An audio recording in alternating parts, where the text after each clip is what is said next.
What is up, guys? Welcome back to another innovation review. It is a beautiful sunny day here in Houston, Texas. Hot as heck. Look at me glistening over here. But we're not here to talk about the weather or the way that I sweat. We're here to talk about the Malibu Step-Through from E-LUX. Now, before we jump into the specs, I do want to mention they have a step-over version as well. Try to get a picture of that somewhere here so you can get an idea between the two of them. We don't have one here to directly showcase the differences, but now you get the idea. This one's step through, the other one's step over. Easier to get on, maybe a little bit more difficult to get on with the step over. So if you're somebody who's like, I've got knee problems, back problems, hip problems, whatever, getting a step through is usually the way to go.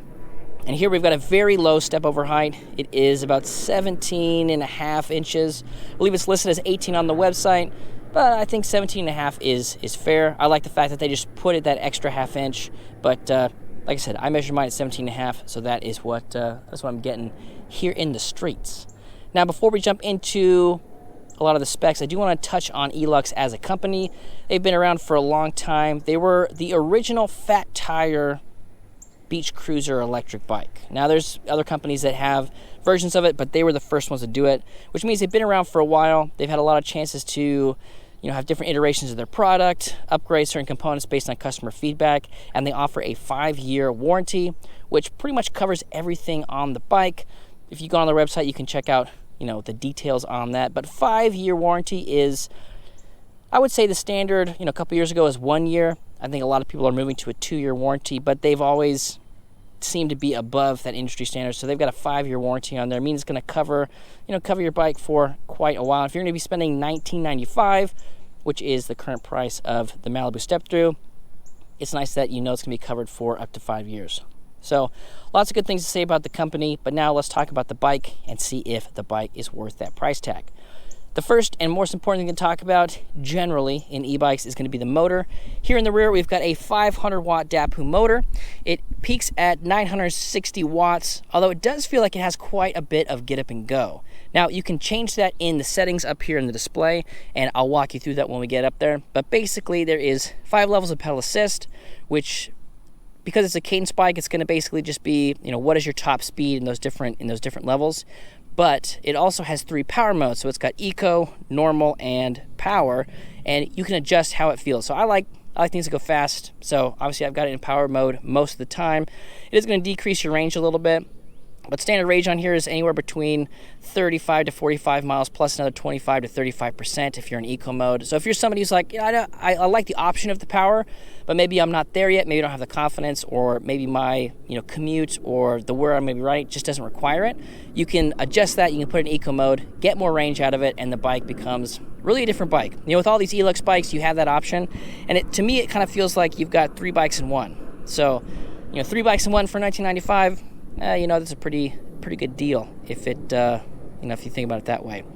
But this motor peaks at 960 watts, feels pretty decent. It's very quiet, which is what I noticed about these DAPU motors. We get a lot of Bafongs, some other in-house motors from, say, Mach Wheel or Aventon, but the DAPU motors that they have here are pretty quiet on both the Malibu GT, and the Tahoes. So if you're somebody who's like, I'm looking for something that's a little bit more on the quiet side, these motors have got it. Haven't had a lot of experience with the DAPU motors, but so far I'm really digging the fact that they're easy customizable and they're quiet, which are 2 of maybe 3 factors, power and speed being one of them for me personally, but those are factors to consider when you're looking at a motor. Now we got the motor out of the way, let's talk about the battery. So this does come with a 14.5 amp hour battery, lockable and renewable right here in our bottom down tube there, and you can upgrade this to the 20 amp hour model. I believe it's actually a 21 amp hour. All the ones that have the upgraded 20 amp hour that I have tested, which is usually just the GT models, have a 21 amp hour battery in it. So it's either 20 or 21. Either way, a lot more range out of it when you're considering a 14.5 versus the 20. So if you get the 20, now you're looking at a 60, 70 mile bike, especially if you've got it in eco mode. So definitely has the potential for some range. As it comes at the $19.95, it is a 14.5 amp hour battery, which is going to get you a pretty decent amount of range. If you are going out there and you're powering through it and you're doing some pedaling, you're doing some throttling, you're probably getting anywhere between 35 to 45, and probably if you're in eco mode, 50 might be sort of your max out, and that's, you know, best case scenario right there. But plenty of range for most people who are going to be riding this type of bike. Honestly, you know, some people look at it and like, oh, how much is it for a second battery? They kind of went, you know, kind of took that question and kind of nailed it head on with saying, oh, if you want more range, we got a 20 amp hour or 21 amp hour that you can upgrade to. So that is pretty cool in my opinion, just giving people the options if they need more range. If you don't need more range, you know, here's a battery that's going to get you some decent range, and it comes stock with the bike. The next thing that I like to talk about is the brakes. Now, if you've watched our comparison video of the Malibu and the Malibu GT, you'll know that the brakes that come on here are awesome. So these are the Tektro Auriga E-Comp brakes. They do have that motor cutoff inhibitor here, which means that as you are braking, then it's going to cut off power to the motor, so you're not fighting the stopping power of the calipers, and that's just a nice safety thing to see on e-bikes these days. There are some Class 1 bikes that don't come with those, but in general, for most use cases, like to see that they do have that motor cutoff cable here. Just a nice, it's just a nice little safety thing. Now, these brakes are, like I mentioned, compare them to a lot of the other Tektros that we get. These are an upgrade. So these are better than most of the Tektro brakes that come on some of the big players that you've, you know, probably are familiar with, Aventon, Machwheel, IMA, those companies. They have Tektro brakes on it, which is great. Love to see those versus, you know, something I've never heard of before. But the Aurigas are an upgrade. Down here, we've got our 2-piston calipers and a 203mm rotor in the front. And then in the rear, we've got our 2-piston caliper and a 180mm rotor. So they're not both 203s, which really isn't that big of a deal. So the fact that we do get that extra stopping surface up in the front, I think is a big thing as far as safety goes. So all in all, the brakings here works really, really well. You know, compared to the GT, it comes with the Dorado brakes, 4 pistons. Those are, you know, nicer brakes. Some of my favorite brakes that come on e-bikes these days, but these Aurigas are really awesome, and again, a step above most of the competition. The next thing to talk about as we're talking about safety is our nighttime safety. So one of the things that's different on the Malibus, these V tires that they use, are they do have a sidewall reflective stripe, which we like to see. Plus, they've got the spoke reflector in there, which again, another nice little safety thing. So that way, we've got our front light going this way, we've got our rear light going this way, and then if somebody comes at you, you know, thinking at nighttime from the side, they'll see those 2 big wheels, which will let them know, like, hey, there's a bike here. So as long as they're not texting, you're gonna be safe. Now, when it comes to the lights, we'll go ahead and turn this on, and we'll come back to the display here, get a little bit more glistening as this review goes on. To turn the front light on, we're just gonna press the power button again. So press that, you can see our little light indicator here, right there. And then our front light's gonna turn on, which, as you guessed it, is here in the front. So you can see our front lights on. Now, these are not the brightest lights. So if you were gonna be somewhere with, you know, some ambient light or things like that, this would probably do the trick. But if you are going top speeds, you're looking to upgrade this to something that has some more lumens into it, probably mounted up here on the handlebars, that might be an upgrade you would look at doing. And depending on, you know, if you're gonna get a Lysine or something else, you know, you're looking at $50 to $60 for something decent. $150 if you got the pocketbook for it. So that would be an upgrade in my opinion, but the front light here works well. It is integrated into the battery, which is nice. And then in the rear, we've got our brake light, which is on. Now, it looks like it's flashing here on the GoPro. That's just a frame rate thing. It doesn't actually flash in real life. And then as you go to brake, put my foot up here, then it's gonna come on. It's like the middle of the day in Texas, so I don't know if you can see that very well, but it is fairly bright, especially at night. You'll be able to notice that. So if you do pull the brakes, that's going to go off, letting people know that you're coming to a stop. Again, another nice safety thing that E-LUX is bringing to the table here. Moving up to the display, let's go ahead and walk through some of that stuff. So we've got our BMS block over here, which is Battery Management System, in case you were wondering. So right now we're at 49 volts, a little less than 75% power here. You know, charge your bikes, folks, but that's where we're at right now. It's going to show us our light indicator. I'll go ahead and turn that off, again, just by pressing this power button and turn our lights off. Over here it shows our mode, so we've got power, normal, and eco. We talked about that a little bit with the motor, and we will go through that when we get to the ride test. I'll show you how to switch that up. It's very simple. Basically just going to hold the set button and then adjust it. And this is going to change the performance of the bike, and it really does make it feel like there's 3 different bikes. Like I said, I like power, like being able to go, I like the torque, and this 500 watt motor has a lot more torque than you'd expect. But if you're somebody who's not looking for torque, you can tone this down into eco mode, and it really does feel like a completely different bike. Right here is going to show us our miles per hour. So go ahead and tilt this and hit the throttle. You'll see our miles per hour here. And then underneath here, it's going to tell us our level of pedal assist, which we can adjust with this plus and minus button here. So plus is going to make it go up all the way to 5. 5 is going to be our highest level of pedal assist, and then back down to 0. Now the throttle does work in 0. We'll talk a little bit more about that in the ride test as well, but that is just something to note, that if you have it in 0, the throttle's still going to work, so just be careful of that. And then over here in our info block, we've got odometer, time, trip 1 and trip 2, which you can switch with the set button here. You can switch between time, odometer, trip 1, trip 2, all that good stuff. So lots of fun functionality here, and again, the ability to switch these power modes is really cool. And you know, there's some people doing it. Velotrek's a good example. With some of their newer models, they are coming out with a power level here, but not a lot of other people have this power level and pedal assist. So you get to, you know, pedal assist is basically your top speed, and then the mode is how quickly you accelerate to get to those top speeds. Is pretty much how I would describe it in an easy way. The other nice thing about this particular display is over here on the back side, we've got a USB port. So if you want to charge your phone, you got a GPS, something like that, you can plug it into the back right here. You got this nice little plastic cap to cover it back up. And so if you got something you need to charge, boom, you got a USB port here. Not every bike comes with a USB port. I think it is becoming a little bit more common. There are brands kind of picking up on that, but they've been doing that for a while. And so again, a nice little feature. You mount your phone, GPS, something right here, running low on juice, plug it in, charge it up. Pretty cool to be able to see that they have that functionality built into it. The next thing to talk about, because we talked about the brakes, would be the grips. Now these are double locking ergonomic grips. I do like the fact that we have ergonomic grips here on this particular cruiser style handlebar, because if they weren't, you kind of got to grip it like this. And as you can see, it kind of gives you a weird wrist angle. But because you've got this, you can rest your palm right here and you still feel like you're getting a really solid grip.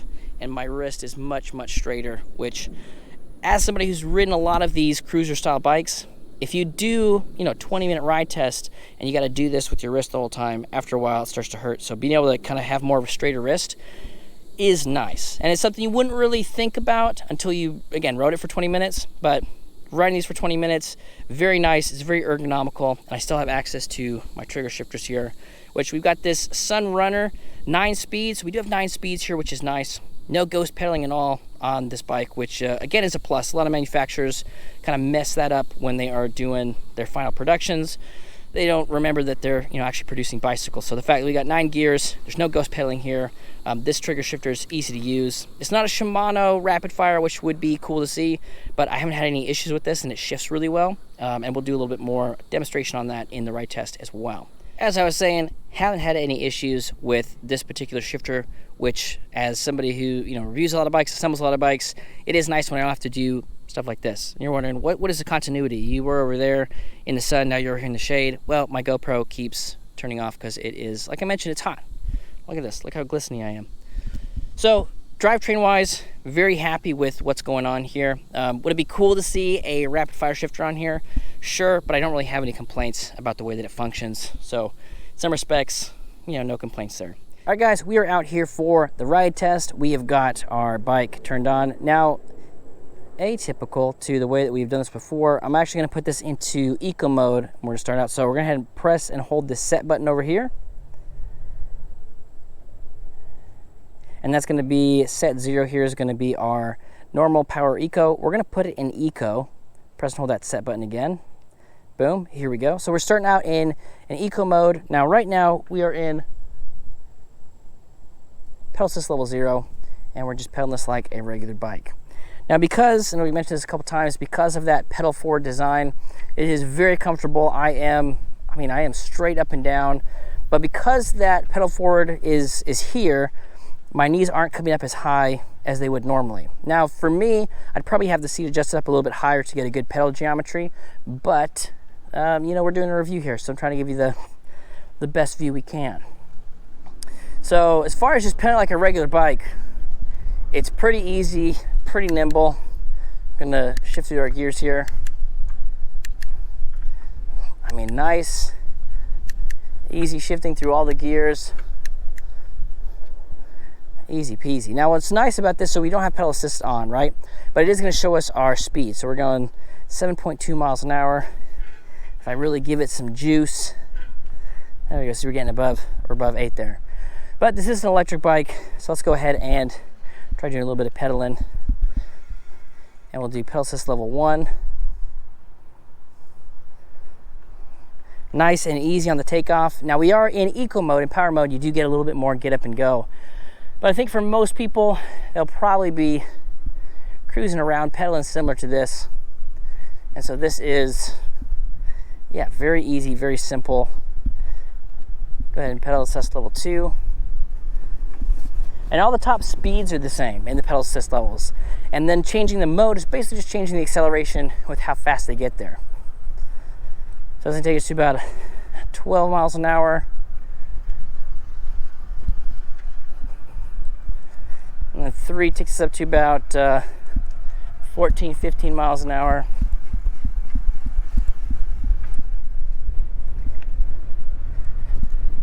Let's go ahead and put it in pedal assist level 4. Let's see what we can get out of this. And it is pretty crazy. Going through the different modes in the acceleration makes it feel like a completely different bike. This is a much more toned down, easy to ride bike. So this is going to get us about 17 miles an hour or so in 4. And then we'll turn around and we'll do pedal assist level 5. See what we can get for our top speed. And we'll do that from a stop. I said stop, and I was going to keep on going. All right, so I'm going to go ahead and just start off a little bit with the throttle because we're in 9th gear over here. And the other thing I like that is kind of personal preference is there's no delay between switching between throttle and pedal assist. So if I go throttle, I start pedaling, I let go of the throttle, I'm still getting power throughout the whole time, which is nice. And no ghost pedaling here either. We got a good ratio, 9 gears. And this should get us up to about 22, 23.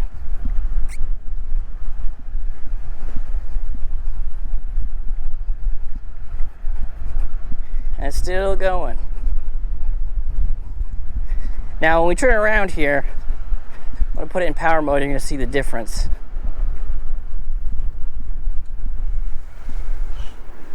Nice easy braking. But even the throttle, even the acceleration on the throttle is turned down. So let's go ahead and switch that into power mode. Again, we're gonna press and hold that set button.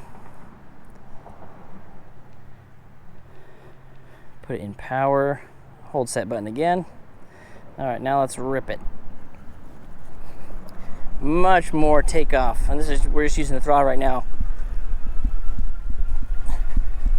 So it's kind of nice if you're somebody who, you like the cruiser style. It's comfortable for you. You like that pedal forward geometry.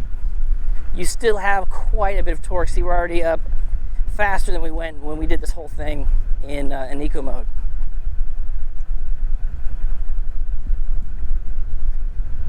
So it looks like it's kicking out around 22.5. Go ahead and do another brake test here.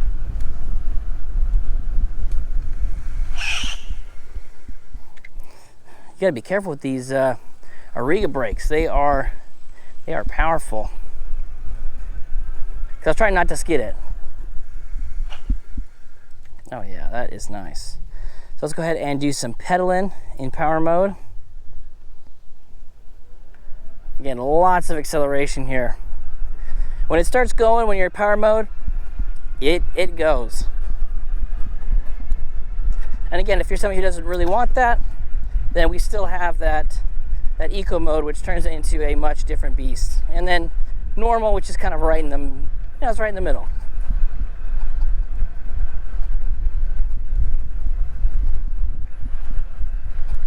So we got 23.2 here, 23.8.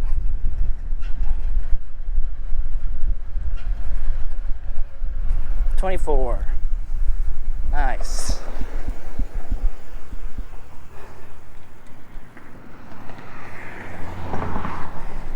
And as I mentioned, on all of these E-LUX bikes, you know, even their base models have some really upgraded brakes. So the braking here is just, I mean, super easy. These are great hydraulic brakes. There's less mechanical gripping, pulling you gotta do to get the full stopping power.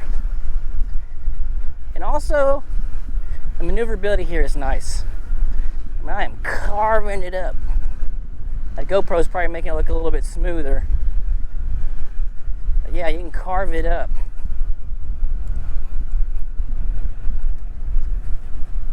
So it really turns into a different bike when you put it in power mode. But again, if you're somebody that's just looking to cruise around, you don't necessarily want to do that. You throw in eco mode and this thing becomes quite docile, but still very smooth. And again, very comfortable bike as far as the pedal geometry goes. And even with this saddle, so this isn't the GT version, which has the C-post suspension, the surface saddle on it. This is still a very comfortable ride. I could be like this for, you know, a couple hours at least.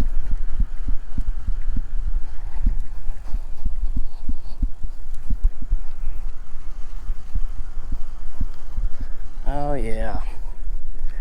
And again, braking, super nice. Super nice. Well, guys, oh, I think that's the camera. I was like, what is that beeping noise? So guys, I think that is going to do it for our review on the Malibu Step-Through from E-LUX. If you guys have any questions or want to know more about it, I'll have a link to E-LUX website down below. And if you got any questions for me, let me know down in the comments. Love talking to you guys, and we'll catch you on the next one.